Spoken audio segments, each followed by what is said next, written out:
ಈ ಆನ್ಲೈನ್ ಜಗತ್ತಲ್ಲಿ ಯಾವುದು ಸತ್ಯ, ಯಾವುದು ಸುಳ್ಳು, ಯಾವುದು ಫೇಕ್ ಅನ್ನೋದೇ ನಮ್ಗೆ ಗೊತ್ತಾಗ್ತಾ ಇಲ್ಲ. ಯಾಕಂದರೆ ಇತ್ತೀಚೆಗೆ ನೀವು ನೋಡ್ಬೋದು, cyber crime day by day ಜಾಸ್ತಿ ಆಗ್ತಾ ಇರ್ತಕ್ಕಂಥದ್ದು.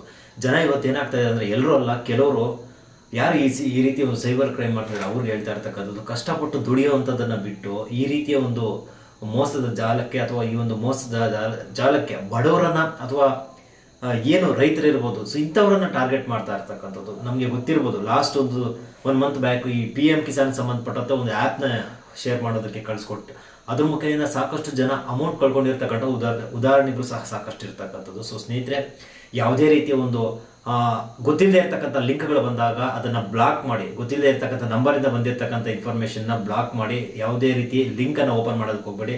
ರಿಸರ್ವ್ ಬ್ಯಾಂಕಿಂದ 3 ದಿನದಿಂದ ಒಂದು ಮೆಸೇಜ್ ಬಂದಿರತಕ್ಕಂಥದ್ದು, ಅದು ಅಷ್ಟೇ ಸ್ಕ್ಯಾಮ್ ಆಗಿರ್ತಕ್ಕಂಥದ್ದು. ಸೊ ಆ ಒಂದು ಕಾರಣದಿಂದ ಈ ರೀತಿಯ ಒಂದು ಸ್ಕ್ಯಾಮ್ಗಳು ಡೇ ಬೈ ಡೇ ಜಾಸ್ತಿ ಆಗ್ತಾ ಇರ್ತಕ್ಕಂಥದ್ದು. ನಾವು ಎಷ್ಟೇ ಹುಷಾರಾಗಿದ್ರು ಈ ಸ್ಕ್ಯಾಮರ್ಸು ಅವರು ಸಹ ಹುಷಾರಾಗಿ ಈ ರೀತಿ ಒಂದು ಹ್ಯಾಂಡಲ್ ಮಾಡ್ತಾ ಇರ್ತಕ್ಕಂಥದ್ದು. ಸೊ ಆ ಒಂದು ಕಾರಣದಿಂದ ಆ ರೀತಿಯ ನಂಬರ್ಗಳೇನಾದರೂ ಬಂದರೆ, ನಿಮಗೆ ಗೊತ್ತಿಲ್ಲದೆ ಇರ್ತಕ್ಕಂಥ ಕಡೆಯವರಿಂದ ಮೆಸೇಜ್ ಏನಾದರೂ ಬಂದರೆ, ನಿಮ್ಗೆ ಗೊತ್ತಾಗಿಲ್ಲ ಅಂದರೆ ಬೇರೆಯವ್ರಿಗೆ ತೋರಿಸಿ, ಅಥವಾ ನಿಮ್ಗೆ ಗೊತ್ತಾದರೆ ಅದನ್ನು ಬ್ಲಾಕ್ ಮಾಡಿ. ಸೊ ಈ ರೀತಿ ಮಾಡೋದ್ರಿಂದ ಒಂದಷ್ಟು ಅಮೌಂಟ್ ಸೇವ್ ಆಗ್ಬೋದು, ಅಥವಾ ನಿಮ್ಮ ಪರ್ಸನಲ್ ಇನ್ಫಾರ್ಮೇಷನ್ ಸೇವ್ ಆಗ್ಬೋದು. ಸೊ ದಯವಿಟ್ಟು ಈ ಇನ್ಫಾರ್ಮೇಷನ್ ಎಷ್ಟೋ ಜನರಿಗೆ ಗೊತ್ತಿರೋದಿಲ್ಲ, ದಯವಿಟ್ಟು ಶೇರ್ ಮಾಡಿ, ಪುಣ್ಯ ಕಟ್ಕೊಳ್ಳಿ ಅಂತ ಹೇಳ್ತಾ ವಿಡಿಯೋನ ಮುಗಿಸ್ತಾ ಇದ್ದೀನಿ.